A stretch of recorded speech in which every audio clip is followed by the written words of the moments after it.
Hello friends, स्वागत है आपका मेरे अपने यूट्यूब चैनल में उज़मा सिविल अकेडमी में। जैसे कि आप लोग सब अच्छे तरीके से जानते हो कि हमारी हिस्ट्री की सीरीज़ चल रही है 50 MCQs की एवरी टॉपिक पर। तो जैसा कि हमने अपने 2 टॉपिक कंप्लीट कर लिए हैं। कौन कौन से टॉपिक कंप्लीट कर लिए हैं हमने? पाषाण काल, स्टोन एज और हड़प्पा सभ्यता, हड़प्पा सिविलाइजेशन। आज की हमारी क्लास है वैदिक सभ्यता के ऊपर, वैदिक सिविलाइजेशन का ऊपर। तो आज की खास बात यह है कि मैं आज की वीडियो में अपना जो बच्चे हिंदी के साथ साथ मतलब कुछ स्टूडेंट होते हैं जिन्हें इंग्लिश भी चाहिए होती है, तो आज के उन स्टूडेंट्स के लिए मैं अपना इंग्लिश के टॉपिक भी लेके आई हूँ, मतलब इंग्लिश में भी MCQs लेके आई हूँ। हाँ, थोड़ी जो मतलब जो लैंग्वेज होती है वो इंग्लिश में नहीं ला पाई, मैं ट्राई करूँगी कि मैं कल इसको भी इंग्लिश में ट्रांसफ़र कर लूँ। ठीक है, तो चलिए बात करते हैं सबसे पहले वैदिक सभ्यता के ऊपर। इसका आज का हमारा पहला क्वेश्चन है। प्रश्न नंबर पहला है हमारा, वैदिक सभ्यता का आरंभ किस वर्ष के आसपास माना जाता है? Vedic civilisation is believe to have started around which year? तो इसका आंसर है 1500 ईसा पूर्व। आर्य लगभग 1500 ईसा पूर्व भारत आए थे और यहीं से वैदिक काल की शुरुआत हुई थी। जब आर्य भारत में आए थे, यही वह समय था जब ऋचाओं की गूंज गूंजने लगी थी और वेदों का संकलन शुरू हुआ था। ठीक है, ऐसा मानना है जब वो आए, कौन, आर्य आए, तो यहीं से वेद लिखना प्रारंभ हो चुके थे। चलिए, प्रश्न नंबर दूसरा है, ऋग्वेद की रचना किस काल में हुई थी? ऋग्वेद जो कि हमारा सबसे पुराना वेद है, उसकी रचना कब हुई थी? Rigveda was composed during which period? And the last answer is प्रारंभिक वैदिक काल। ठीक है, अर्ली वैदिक पीरियड। ऋग्वेद की रचना आर्यों के सबसे प्रारंभिक समय में हुई थी और सबसे पुराना वेद भी, ये हम लोग अच्छे तरीके से जानते हैं। उसके बाद हमारा दूसरा पॉइंट है, इसमें प्राकृतिक देवता और समाज के शुरुआती रूपों की झलक मिलती है। ठीक है, प्रश्न नंबर 3, क्वेश्चन नंबर 3 है हमारा, वैदिक काल की प्रमुख भाषा क्या थी? What was the main language of वैदिक पीरियड? ऑप्शन है पाली, हिंदी, संस्कृत, प्राकृतिक। And the answer, correct answer is संस्कृति। संस्कृत उस समय की मुख्य भाषा थी जिसमें वेदों की रचना हुई थी। इसी भाषा ने आगे चलकर भारत में शास्त्रीय और धार्मिक परंपराओं का आकार लिया था। प्रश्न नंबर 4 है हमारा, ऋग्वेद में कितने सूक्त हाइमन्स हैं? How many hymns are there in the Rigveda? And option A 1024, 1008, 1028 और 1080। And the correct answer 1028। ऋग्वेद में कुल 1028 सूक्त हैं जो अलग अलग देवताओं की स्तुति में रचे गए हैं। ये सूक्त ज्ञान, आस्था और संस्कृति का अद्भुत संगम होता है। प्रश्न नंबर 5, क्वेश्चन नंबर 5 है, वैदिक काल में राजा को क्या कहा जाता है? What was the king called in the वैदिक पीरियड? सम्राट, गोपति, क्षत्रिय। And the correct answer is option B, गोपति। राजा को गोपति यानी गायों का रक्षक कहा जाता था क्योंकि गाय ही धन मानी जाती हैं। उसका कार्य था जनता और संपत्ति की रक्षा करना, ना कि निरंकुश शासन करना। ठीक है, प्रश्न नंबर 6 है हमारा, सभा और समिति क्या थी? व्हाट वाज द सभा एंड समिति इज द वैदिक पीरियड? धार्मिक ग्रंथ, रिलीजियस टेक्स्ट, युद्ध कौशल, प्रशासनिक संस्था, कृषि उपकरण, agriculture tool. And the correct answer is प्रशासनिक संस्था। सभा और समिति दोनों जनसभाएं थीं जो शासन में राजाओं को सलाह देती थीं।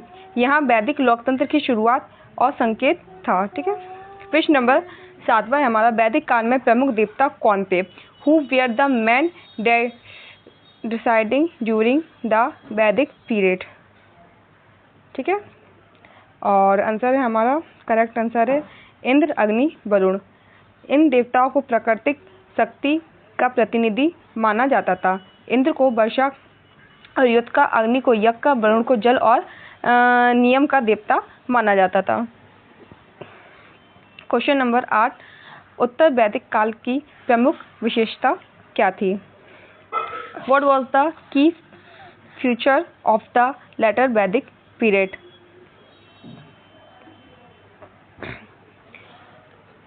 खानाबदोश जीवन, नोमैटिक लाइफ, नगरों का विकास, अर्बन डेवलपमेंट, गायों की पूजा, काउ वर्शिप, शिकारों का निर्वाहता। ठीक है, तो इनका करेक्ट आंसर है नगरों का विकास, अर्बन डेवलपमेंट। उत्तर वैदिक काल में लोग स्थायी बस्तियों में रहने लगे, कृषि का विकास हुआ और समाज में वर्ण व्यवस्था उभरने लगी थी। प्रश्न नंबर 9 है हमारा, क्वेश्चन नंबर 9 है, आर्य भारत में किस दिशा से आए थे? तो इसका आंसर है पश्चिम, ठीक है, वेस्ट से। आर्य पश्चिम दिशा से भारत में आए थे और सबसे पहले पंजाब क्षेत्र में आके बसे थे। उन्होंने सिंधु और सरस्वती के किनारे अपनी सभ्यता बसाई थी। प्रश्न नंबर 10वां है हमारा, वैदिक शिक्षा का प्रमुख माध्यम क्या था? तो ऑप्शन बी, श्रवण परंपरा। वैदिक शिक्षा श्रवण परंपरा पर आधारित थी। गुरु बोलते थे और शिष्य कंठस्थ करते थे, मतलब उसका पालन करते थे। जो भी वह बात बताते थे, जो भी निर्णय लेते थे, उसका शिष्य आज्ञापूर्वक पालन करते थे। इस परंपरा में हजारों साल तक ज्ञान को सुरक्षित रखा। वैदिक काल में ब्राह्मणों का कार्य क्या था? What was the role of Brahmins during the वैदिक पीरियड? तो उनका काम था यज्ञ और ज्ञान का प्रचार करना। ब्राह्मण समाज को धार्मिक और शिक्षा की दिशा प्रदान करते थे। वह यज्ञ, मंत्र और शिक्षा के माध्यम से समाज से जुड़े हुए होते थे। प्रश्न नंबर 12 है, वैदिक काल में विवाह किस प्रणाली का उल्लेख मिलता है? Which marriage system in mentioned in the वैदिक पीरियड? तो करेक्ट आंसर है इसका स्वयंवर।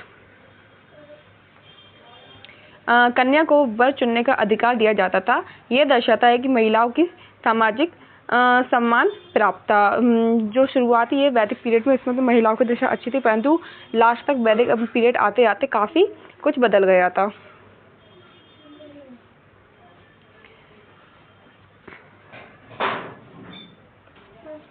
क्वेश्चन नंबर 13 है, वैदिक काल में नदी शब्द का प्रयोग मुख्य रूप से किस नदी के लिए क्या है? ठीक है, तो इसका आंसर है सरस्वती नदी के लिए। ऋग्वेद में सरस्वती को सबसे महान नदी कहा गया है। उसे ज्ञान, संस्कृति और जीवन का प्रतीक माना जाता है।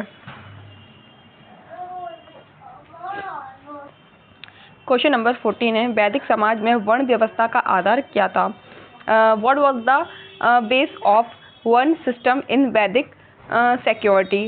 एंड द आंसर इज कर्म। ठीक है, वर्क, कर्म के आधार पर ही आपको चुना जाता था। ये नहीं अगर जाति में ब्राह्मण पैदा हुआ है तो उसे ब्राह्मण का ही काम मिलेगा।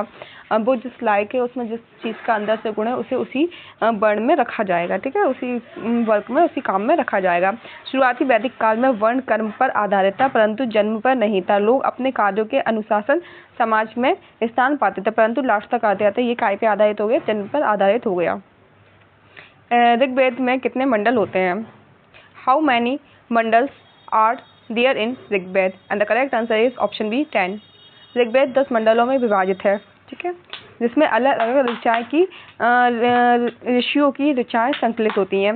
ये संरचना उसे व्यक्तित्व और उपयोग बनाती है। वैदिक काल में सबसे पवित्र अग्नि मानी जाती है, उसे क्या कहा जाता है? तो उसे कहा जाता है आहवनीय अग्नि। आहवनीय अग्नि मुख्य यज्ञ अग्नि मानी जाती है। उसी के माध्यम से देवताओं को आह्वान किया जाता था। क्वेश्चन नंबर 17 है, वैदिक काल में किस धातु का सबसे अधिक प्रयोग होता था? Which metal was most completely used during the Vedic period? and the correct answer is तांबा। प्रारंभिक वैदिक काल में तांबे का प्रयोग होता था। लोहा का प्रयोग उत्तर वैदिक काल में बढ़ा। क्वेश्चन नंबर 8 है, दास और दासी शब्द किसके लिए प्रयुक्त होता है? दास एंड दासी referred the whom in the Vedic security? and the correct answer is Ghulam slaves के लिए। समाज में कुछ लोगों को पराजित कर गुलाम बनाया जाता था। ये शब्द असमानता की शुरुआत को दर्शाता है। प्रश्न नंबर 9 है हमारा, वैदिक युग में कौन सा प्रमुख खेल खेला जाता था? Which major game was play during the Vedic age? And the correct answer is दत्ते। दत्ते कीड़ा का उल्लेख महाभारत और वेदों में भी मिलता है। ये खेल बाद में कई संघर्षों का कारण बना था। प्रश्न नंबर 20 है, वैदिक काल की अर्थव्यवस्था किस पर आधारित थी? What was the base of the वैदिक इकोनॉमी? तो वो था एग्रीकल्चर, कृषि पे। कृषि ही समाज की रीढ़ थी। अन्य उत्पादन गोपाल और जीवन यापन का मुख्य साधन था। खेती के साथ पशुपालन को भी बराबर महत्व दिया जाता था। जैसे कि इससे पहले वाले लेक्चर में हमने देखा था कि उसमें जो हड़प्पा सिविलाइजेशन थी, हड़प्पा सभ्यता थी, वो काय पे निर्भर करती थी, वो व्यापार पर निर्भर करती थी, परंतु जो ये वैदिक सभ्यता है वो काय पर निर्भर करती है, वो कृषि एग्रीकल्चर पर डिपेंड करती है। क्वेश्चन नंबर 9 है, वैदिक काल में शिक्षा का मुख्य केंद्र क्या था? What was the main centre of education in the वैदिक पीरियड? गुरुकुल, पाठशाला, विद्यालय या महाविश्वविद्यालय? एंड द करेक्ट आंसर ही ऑप्शन है गुरुकुल। गुरुकुल में विद्यार्थी गुरुओं के साथ मिलकर रहते थे, उनसे शिक्षा प्राप्त करते थे और ये प्रणाली अनुशासन और आत्मनिर्भरता सिखाती थी।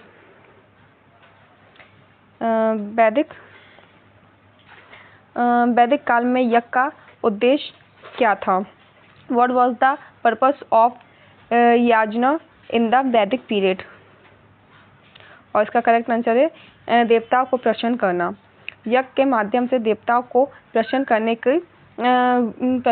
की परंपरा थी कि यज्ञ वगैरह करेंगे तो देवता प्रसन्न होंगे और वो हमारा जो खेती किसानी जो भी कार्य है उसको अच्छे तरीके से पूरा करेंगे। ये धार्मिक आस्था का केंद्र बिंदु था। ऑप्शन क्वेश्चन नंबर 23 है, वैदिक काल में सभा किस प्रकार की संस्था थी? What king of institution was सभा during the Vedic period? And the correct answer is न्यायिक संस्था। सभा एक ऐसी संस्था थी जो विवादों को सुलझाने और निर्णय लेने का कार्य करती थी। ये प्राचीन न्यायालय व्यवस्था पर का आधार थी। प्रश्न नंबर 24 है, वैदिक काल में सबसे बड़ी सामाजिक इकाई क्या थी? What was the largest social unit during the वैदिक period? And the correct answer is जन, ऑप्शन सी। ठीक है, जन कई कुल और ग्रामों को मिलकर बनी जनजातीयों इकाई थी। राजा जन का नेता होता था। प्रश्न नंबर 25 है, ऋग्वेद में किस देवता को पुरंदर कहा गया है? तो इंद्र देवता को पुरंदर कहा गया है। इंद्र को पुरंदर अर्थ शत्रु किलों को ध्वस्त करने वाला कहा गया है। ये सबसे शक्तिशाली देवता माने जाते थे, इंद्र देवता। प्रश्न नंबर 26, गविष्ट शब्द का संबंध किससे है? तो युद्ध से, वॉर से है। गविष्ट का अर्थ है गायों की खोज में युद्ध करना। ये दर्शाता है कि गाय कितनी मूल्यवान थी। क्वेश्चन नंबर 27 है, वैदिक काल में विवाह को क्या माना जाता है? How was marriage considered in the वैदिक period? And the correct answer धार्मिक संस्कृति। विवाह को जीवन में 16 संस्कार में से एक माना जाता है। ये धर्म, कर्तव्य और उत्तरदायित्व का मिलन था। क्वेश्चन नंबर 28 है, वैदिक काल में मुख्य फसल क्या थी? What was the main crop during the वैदिक period? And the correct answer is जौ को यज्ञों में भी अर्पित किया जाता था। ये उस समय का प्रमुख अन्न था। प्रश्न नंबर 29 है, वैदिक काल में आर्यों का मुख्य व्यवसाय क्या था? कृषि, एग्रीकल्चर। खेती और पशुपालन उनकी जीविका में प्रमुख साधन थे। यही आर्थिक। क्वेश्चन नंबर 31 है, 31 बार ऋग्वेद में सर्वाधिक उल्लेख किस देवता का है? तो कौन से देवता का? इंद्र देवता का सर्वाधिक उल्लेख है।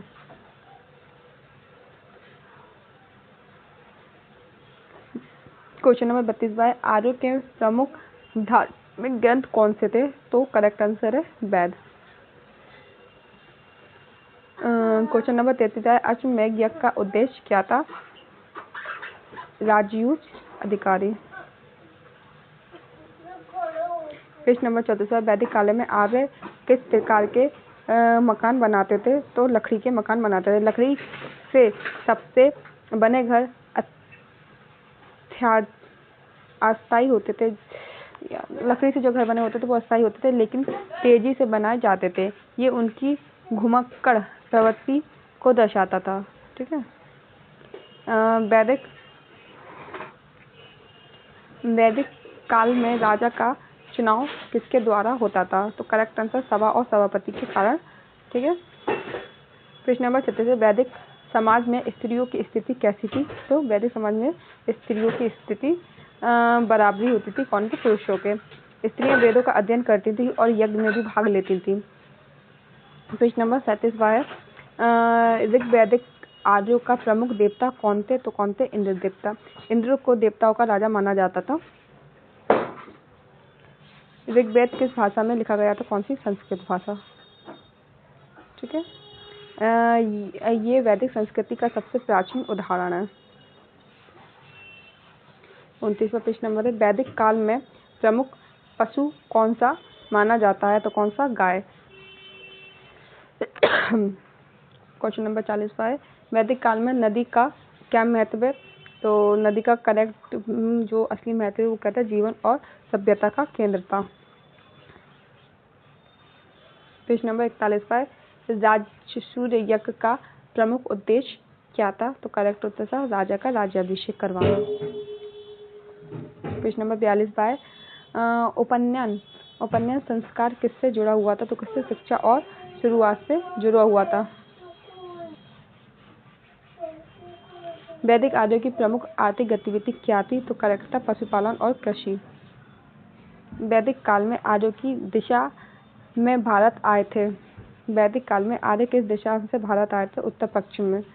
अभी एक वेस्ट था, इधर उत्तर पश्चिम बता रहा है, इसका नॉर्थ वेस्ट है, सॉरी, जैसे कि वेस्ट नॉर्थ वेस्ट उत्तर पश्चिम में बताया था, क्योंकि पंजाबी हमारा उत्तर पश्चिम का था। एक बार और करेक्ट करके मैं कल बता दूंगी आपको। वैदिक समाज का प्रमुख भोजन क्या था? What was the main food of वैदिक सोसाइटी? तो क्या था? D both. कौन कौन से? Correct answer is D both. कौन कौन से? शाकाहारी भोजन और ऑप्शन ए में क्या था? मांसाहारी भोजन। तो मांसाहारी का तो मुझे पता नहीं है, इसका मुझे। प्रारंभिक काल में मांसाहार प्रचलित था, परंतु बाद में शाकाहारी प्रमुख हो गया था। दूध और उससे बनने वाले पदार्थ विशेष स्थान रखते थे। ठीक है। वैदिक ग्रंथों में सबसे पुराना ग्रंथ कौन सा था? तो सही उत्तर है ऋग्वेद। ऋग्वेद में सबसे अधिक मंत्र किसके लिए हैं? तो इंद्र देवता के लिए। कितने? लगभग 250। ऋग्वेद में किस नदी को नदियों की जननी कहा गया है? तो कौन सी? सरस्वती नदी को। और सबसे पवित्र नदी भी माना गया है। वैदिक काल में प्रमुख कर क्या था? तो बलि देना। और लास्ट क्वेश्चन है 15। ये मेरे बच्चे की आवाज आ गई थी बीच में, इसको इग्नोर करना। 2 मिनट बेटा, 2 मिनट और वैदिक समाज में कुलपति किसे कहा जाता है? तो शिक्षक को कुलपति कहा जाता है। और thank you for the watching. आज मेरा बच्चा रो रहा है, मैं कल दोबारा अच्छे तरीके से डिटेल में थोड़ा टाइम निकाल के बनाऊंगी, और कल से मेरी वीडियो शायद सुबह भी आ सकती है। ठीक है, तो okay, thank you for watching my video. फिर मिलते हैं नेक्स्ट लेक्चर में।